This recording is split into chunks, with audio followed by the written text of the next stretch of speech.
Well, hello and welcome back to my Black History note sharing slash teaching slash I'm just doing what I can. You know what I'm saying? But no, today I kind of got tired of like sharing my notes where there's so many notes. So I'm gonna share a portion that does not have so many notes. So hopefully today's video is shorter. And I just want to say that I know sometimes teaching some of this stuff, especially about slavery, like my last couple of videos, that it can be heavy. I want to let you guys know and remind you guys, like, if you're on a binge like I was, or even if you're learning and it's heavy for you, or you're just hearing things that I say that I've learned and it's hard for you to like take breaks, it's okay. You know, this is just history. You don't have to know every single thing or dive deep into every single thing like that. But it is important that we know, but at the same time, it is very heavy.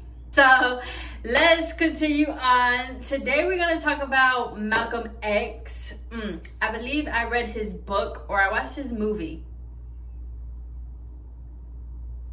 Yeah, no, I don't know. But we're going to talk about Malcolm X today. Malcolm X was an amazing revolutionary philosopher, anthropologist. He actually wasn't that, but he was an amazing man. He was a revolutionary in terms that he was sticking up for us. He educated himself. I believe he went to jail. He was Muslim. He questioned a lot of things. He went out and did a lot of speeches to people so that we could raise our consciousness, and he could wake us up. I want to say that he had a wife, I believe 2 girls. And yeah, let's get right into my notes. Because this man was awesome and this man was smart, like a genius. So he said at first he was Malcolm Little. One thing about Malcolm X that I remember, well, wait, it may be in my notes actually. Well, okay, so like at first he was Malcolm Little, but he dropped the little and put it to X because he has said that a lot of our names, especially our last names, still came from a lot of slave masters and wasn't like our actual authentic real, I mean, names in general, shit, first and last names. But you know, we weren't able to keep our last names because, you know, we would get here, we would have papers, and then the slave masters would basically call us whatever they wanted to call us, whatever was easy for them. So he decided to drop the little and put the X just because he was just like, I don't even know my real last name. And that little is not my last name, that's the slave master's last name. So he just put X. He has said that he lived in slave mentality, then transformed when he went to jail, like a lot of people. He changed and realized that everything that we had been told was wrong. He was with a white woman. This is like before he changed. That's why it's like funny, because he said that he was with a white woman. He was robbing. That's the way that he would get things and make his money. He was perming his hair to look and be accepted. I want to say congratulations, Malcolm X. Good job. You still transformed. You know, you was with the white woman, but then you got right back with the black woman. So, hey, good job. You learned. Now, if only all of y'all could do the same. Elijah Muhammad was his mentor, and Elijah Muhammad put like an emphasis on the church. He was a revolutionary. He made sure his people got proper care and were treated properly. I also believe in the jail, like he was giving speeches as well. He was reading books. And then even in jail, he was taking care of like his cellmates, his jailmates, like, and he had lots of control. He has said that Islam is the only nation that accesses the needs of black people. Now we go into how he married Betty, that was a black woman. Yes, ma'am. And then with Betty, they had 1 daughter. And he emphasized that we have the human rights to fight back. And this is what I was talking about before, that he replaced his slave name with X. X means unknown until you're back to where you know. I told y'all this man was a genius. This man sometimes with like some of these revolutionaries, I be wanting to like meet them or like really know like their brains and their thinking, because it's so cool. Like, how did you know that? And then you went off to say that the X means unknown until you're back from where you came from, and you know. People had thought that they were teaching hate and black supremacy. I mean, they was kind of teaching black supremacy, but I mean, what's wrong with black supremacy? Then he had said, or he had talked about like the house Negro versus the field Negro. So if you do not know what the house Negro versus the field Negro is, basically during slavery times when they were working, you would have slaves that were in the house and slaves that were on the field. Slaves that were on the field were normally darker slaves, not just because they was in the sun all day, but because they felt like, you know, the darker you are, like, what the fuck they be saying? The less you're worth or whatever. I don't know, all that bullshit. So field Negroes were people who were in the field literally picking cotton and they were majority getting whipped and stuff like that, because house Negroes or house slaves, they were like mulattoes. Like, say you had a mulatto, or the master had a mulatto, he would just put that mulatto in the house to work. Or a lot of light-skinned women were in the house to work. And what they would do, or even men too, was cook, clean, take care of their kids. And that was about it. And most of the time, they got treated better than the field Negroes. Like I was saying, the field Negroes most of the time got disciplined way more, treated worse. So yeah. And the thing is, like, if you watch his speech, he actually goes into how you can relate the house Negroes and the field Negroes to Negroes today, which is true, but we're not gonna get into that, okay? I also just want to say that we all know one of Malcolm X's greatest quotes, which I didn't say in the beginning, but one of his greatest quotes, which is, the most disrespected woman in America and the most unprotected woman in America is the black woman. Let it sink in. I just want to say that because that quote is iconic. That quote should never die because it is so true. So they had said that he was too powerful, and he was saying he had aspirations to lead Islam. I think this goes into like his religion with Islam and Muslim. I don't know if it's Muslim, right? Or is it called like Muslimic or Muslim? I don't know. And I don't want to say it because I don't want to be ignorant. But yes, this is part of his religion where he was saying that you had to get on God's side to better yourself, and you must protect all women. And they would have black men separate, and they would have their own things. And Elijah Muhammad, so remember, this is the dude that was like his mentor. He would talk behind Malcolm X's back. So Malcolm X decided to do his own thing, as Elijah basically banned him from too much press. That's another thing, like with Muslim and Islam, they're not into the whole fame, cameras, you know, they live a simple life. So he went to Mecca and connected with Allah himself. He worked with other groups and leaders, and he didn't allow white people, quote unquote, because that was called mental colonism and cultural colonizers. We all know white people, once they get up in the mix and get up in the Kool-Aid, they just want to take everything, including the dye. Okay, you can have a red Kool-Aid. They're not just going to take the Kool-Aid. They're not just going to take a sip. They're going to take the whole thing, learn how to make it, switch it up, do this and that. And so I think that's what he was saying, that when he was working with these other groups and leaders and saying his speeches, like, they didn't really allow white people in there because white people would literally they take our shit, they steal it, but then had the nerve to call us thieves. But anyways, they steal it, and then they take it as their own and continue to practice and preach like they're the ones that came up with it. Go get a job. So then he also preached about self-defense and getting rifles, because he was saying that white people would do it too, and do. He had threats to his house, his wife, and his family, and his dad was the same way. He was located in Harlem, and they killed him in front of his kids while he was speaking. Now, I don't know if that's 100% true. I just know that's what I saw in the movie. I think it is, though, which is, if it is, y'all are going to hell. First, you had, like, what's his name? Was it Fred Hampton? First, you had Fred Hampton. Killed him. Pregnant wife while they were asleep. Now you kill this man in front of his wife and kids.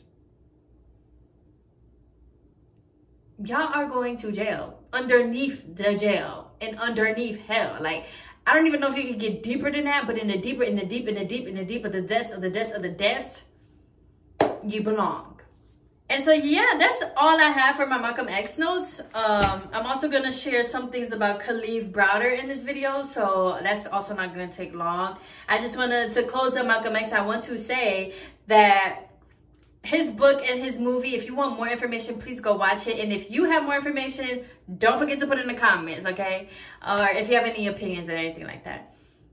I just wanted to say that another thing with Malcolm X when it came to his wife was that they would call his house multiple times while he was out speaking and doing speeches. And they would tell or try to tell his wife, like, hey, Malcolm X is cheating on you, basically trying to break up the black family, his black family. And so basically the same thing that they were doing with Martin Luther King, they did with Malcolm X and his wife. But his wife was just like, I know my man's not cheating on me. You know what I'm saying? So she was like, you know, she know her man not cheating on her. She know who her man is, and she know what her man stand for. So gracefully, thankfully, it did not work. I just want to say that. So now into Kalief Browder. Kalief Browder was somebody who went to jail. He was falsely accused, and he went to jail over something that he did not do, and he told them that he did not do. And I believe it was all over a stolen backpack or a backpack. And what happened was that when he went to jail, he ended up going to Rikers Island. Rikers Island is one of the most dangerous, cutthroat prisons in America. It's in New York. And they sent him there. And people would tease him, guards would tease him, harass him, beat him up. And it basically got to the point where he was in jail, and it was so miserable for him, and they were bothering him so much that he ended up killing himself. So yeah, I'm going to get into that. There's also a movie for him. It's sad though. It's very sad because you can see how much he was like innocent or just like gentle. You know, he was really like a gentle soul, and the system took him and really brought him to that point. And I believe Jay-Z also made the documentary. That's why in his song he was like, he had Kalief Browder and somebody's next, some shit like that in Black Effect. So yeah, let's get straight into it.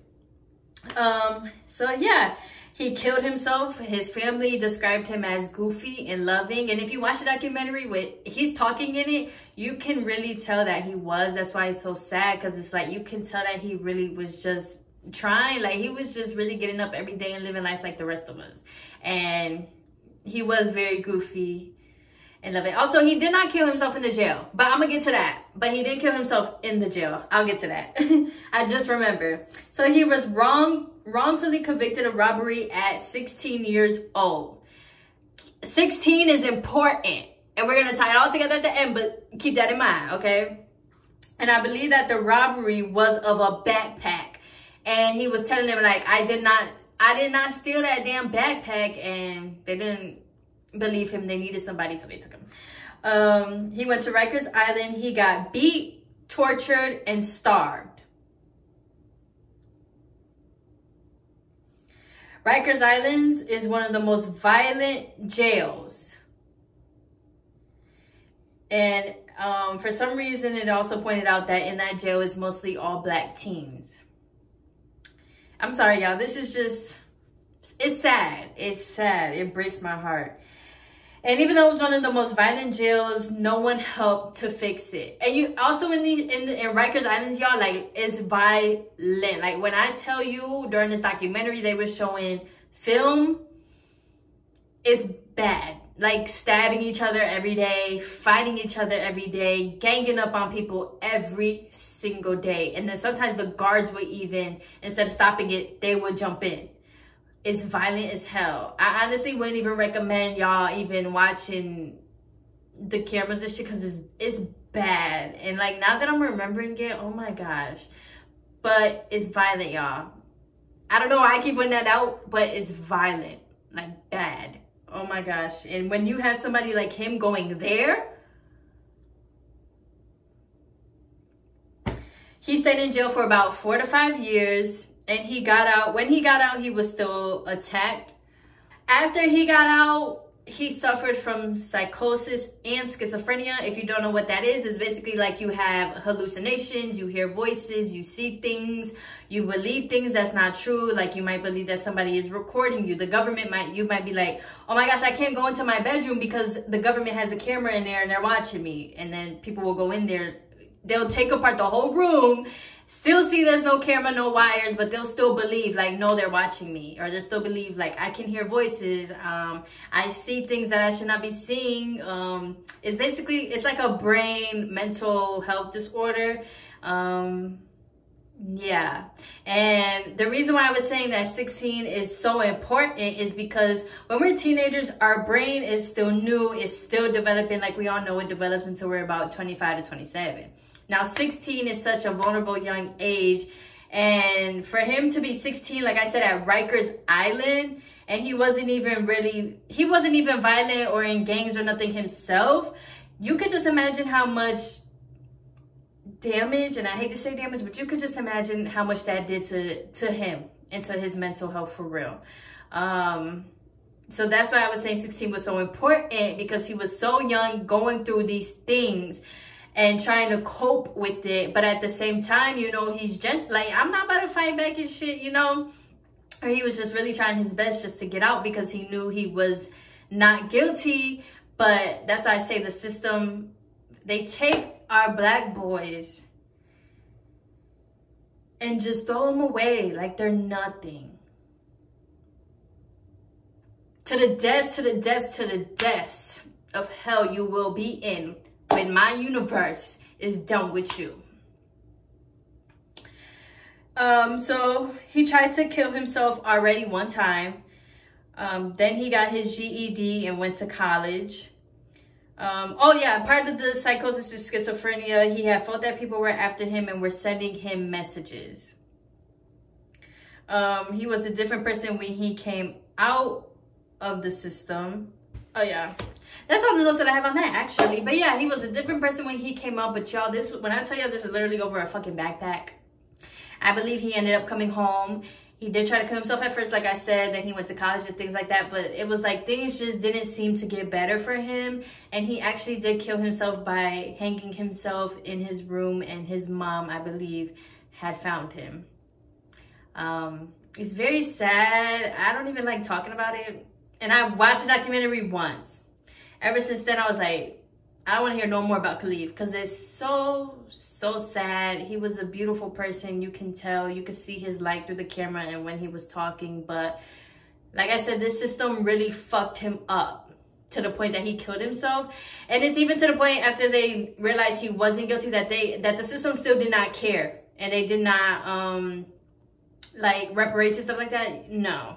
And I also just want to say that, like I said, y'all take our boys that are full of joy and love, and some of them are already at a young age in survival mode, joining gangs, looking for money, hustling, selling drugs. Like, y'all take our boys, and then when something's happened with our boys and with our families, y'all act like y'all don't give two fucks. And I'm not saying that you should, but what I'm saying is stop. Something has got to give. You're taking our boys, our teenagers, and sending them to fucking Rikers Island. All you telling me when you send somebody to Rikers Island is that you don't care and you're just sending them there to die. Do you like how violent it is? Like, I'm telling y'all, that shit is bad. And it's like, y'all take our boys and then you put these situations in front of their eyes of people selling drugs, of, you know, you gotta be a rapper to get out, of you gotta go to the NBA to get out, of, you know, and Rodway said it in his songs, like, you know, if death don't take you out, the system gonna take you out. Stop. It's disgusting. And then you do that, and then when these boys become men and they're still not here all the way together, you want to blame them and say that they're lazy, and say that they don't want to work, and say they don't want to do this, they don't want to do that. Criticize, criticize, criticize. But ain't that what your system for?